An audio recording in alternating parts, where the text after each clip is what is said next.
Quando você pega uma criança e fala assim, o que você quer ser quando crescer? Já começou errado a pergunta, porque a criança já é. Ela é vida, ela é potencial, ela é, sabe, tem alma ali.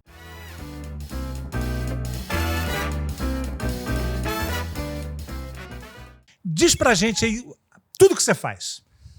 Poxa, eu acho que eu sou bem autodidata, assim. Desde moleque eu fui sempre muito interessado em entender como funciona a mente humana, como funciona o aspecto espiritual, mas tentando compreender de maneira mais científica, se possível, né? Então eu, com 8, 10 anos de idade, Niso, eu estava indo nas bibliotecas pegar livros sobre parapsicologia, sobre o poder da mente. O que tinha, eu pegava lá. Não tinha nem dinheiro, mas ia nas bibliotecas e rapava tudo que tinha, ia ler. Então eu fui um garoto diferente nesse sentido. Sempre muito interessado em entender sobre evolução, sobre psicologia humana, como funciona a nossa personalidade, como eliminar, né, a dor emocional, o sofrimento que é tão presente e tão desnecessário, na verdade. Existem tantas ilusões no inconsciente coletivo. E eu meio que fui percorrendo uma trajetória adolescente. Com 17 anos eu já dava aulas sobre espiritualidade universalista, metafísica, incomum, né? Mas realmente Bem comum. Bem comum. E meus pais não me influenciaram. Eu tive... Minha mãe se dizia católica não praticante, meu pai não tinha nenhuma definição a respeito disso, acreditava no invisível, numa força maior, mas muito vagamente. Mas eu trilhei essa trajetória aí, já são, só como professor nessa área, são 35 anos já. Nossa. mas suas especialidades, assim, você formou em psicologia? Sim, eu fiz história e filosofia. Eu não busquei o caminho da psicologia na universidade porque eu nunca quis clinicar. Uhum. Meu objetivo sempre foi ensinar. Então, eu tenho cursos terapêuticos, eu tenho cursos sobre espiritualidade e sobre metafísica, que fala sobre a lei da atração, questões que envolvem leis da natureza, na verdade, que como podemos usar essas leis a favor da nossa saúde, felicidade, prosperidade.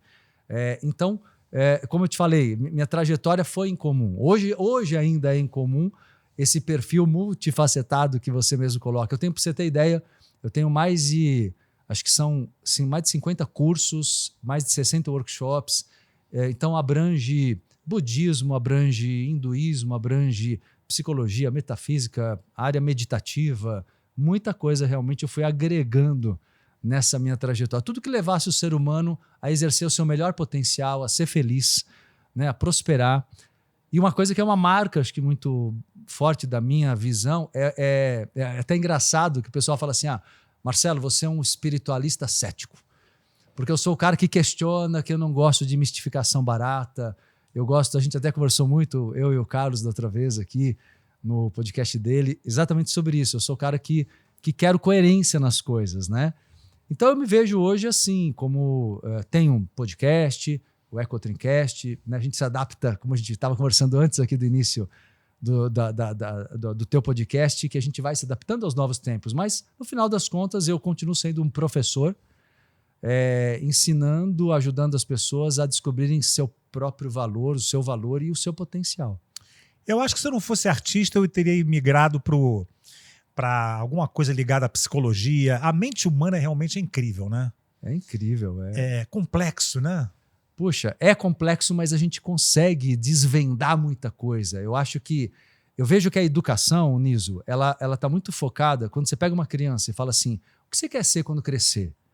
Já começou errado a pergunta, porque a criança já é. Ela é vida, ela é potencial, ela é, sabe, tem alma ali.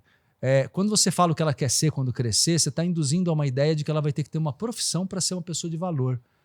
Uma profissão específica. E que só na vida adulta ela vai a fazer acontecer. Não, eu acho que falta uma educação, que um dia eu espero que chegue a acontecer, né, uma mudança de mentalidade do inconsciente coletivo, em que as pessoas, sabe, a educação seja a favor do valor humano. E aí é como você disse, você tem inúmeros dons, você focou na área artística por um bom tempo, mas você é um psicólogo, você é um cara que reflete, você, no sentido, eu digo, espontâneo, né? Eu mesmo, eu sempre mesclei o meu trabalho com a arte, por exemplo, me aproximando um pouco. Eu já fiz trabalhos assim, palestras, eu chamava de palestra show, e fazia com dançarinos, com cantores, porque eu acho que a arte é uma forma de comunicação tão direta, né, com a alma, com o inconsciente. Então eu acho que explorar a vida toda, não A importa. arte salva, né? Salva, liberta, né? Claro que ela pode ser usada para tudo, né? É uma ferramenta para ser usada para o bem ou às vezes, infelizmente, às vezes até induzindo ideias, tudo depende. Como tudo, né? Como tudo, qualquer coisa, né? Mas eu vejo, eu amo assim juntar o meu trabalho com artistas. É uma coisa que eu acho admirável porque eu sei que favorece muito as pessoas se abrirem. E eu acho que essas coisas têm que ser desenvolvidas desde a criança. Toda criança deveria ser bem desenvolvida artisticamente e psicologicamente. E não só ser preparada para ser um bom operário num sistema... No segmento que for, né? No mercado de trabalho. Isso aí eu acho que vem da essência, né, cara? Isso aí vem e realmente deveria ser uma coisa mais, né? Mais estimulada, né? Mas também tem muita gente que precisa sobreviver, né, cara? Nós somos privilegiados, né? De poder até pensar assim, né? Ter essa abertura, claro, né? De pensar assim. É muito louco isso, cara. Eu acho que, claro, todo mundo tem que ter a sobrevivência como ponto de partida. Mas eu acho que tem essa massificação ainda muito forte no inconsciente, onde a pessoa ela quer encontrar uma utilidade no mundo e não é educada para encontrar o valor intrínseco, que é o valor de alma, que eu, como espiritualista, vejo que é uma coisa que trazemos até de outras vidas, né?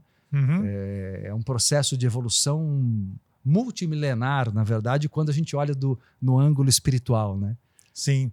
Você tem alguma formação espiritual, algum segmento, assim, alguma que você... Não, eu vou... exatamente o que eu sempre busquei, Niso, foi um olhar da espiritualidade universalista. Eu chamo assim.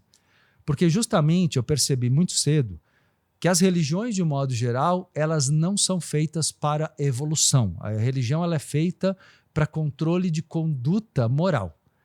Então você frequenta uma religião se você gosta daquela moral. Eu não vejo a religião, e eu sempre busquei a evolução. E para mim a espiritualidade que leva à evolução, ela pede experiências profundas, transformadoras, íntimas. Ela não é simplesmente seguir um conjunto de rituais, né? Por exemplo. Sim. Então eu nunca segui nenhuma visão religiosa, não pertenço a nenhuma religião. E mesmo na área espiritual, eu sempre procurei questionar muito para ver se as linhas filosóficas ou espiritualistas não acabavam delimitando muito, fechando muito o caminho. Então eu nunca pertenci. Eu tive um período com 18, 17 anos, bem no começo da minha trajetória como professor, que eu conheci, não sei se você já ouviu falar, no Dr. Valdo Vieira. Ele foi parceiro do Chico Xavier por muitos anos, psicografou vários livros juntos, eles fizeram, e depois ele saiu do espiritismo e criou uma ciência chamada projeciologia, que estuda fenômenos de viagem astral, bioenergias, desenvolvimento paranormal. Foi a única... Fiquei 3 anos na equipe dele como professor, mas assim, dos 18 aos 21.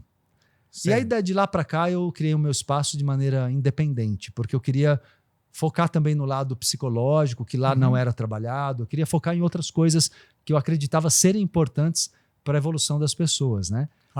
Foi a única, digamos, influência que eu tive por um período curto de tempo, foi desse pesquisador, que eu acho que fez um trabalho muito sério, já desencarnou. O que ele fundou depois? Ele saiu do espiritismo e ele fundou uma ciência brasileira que estuda fenômenos paranormais, e especialmente a viagem astral e as bioenergias, chama projeciologia.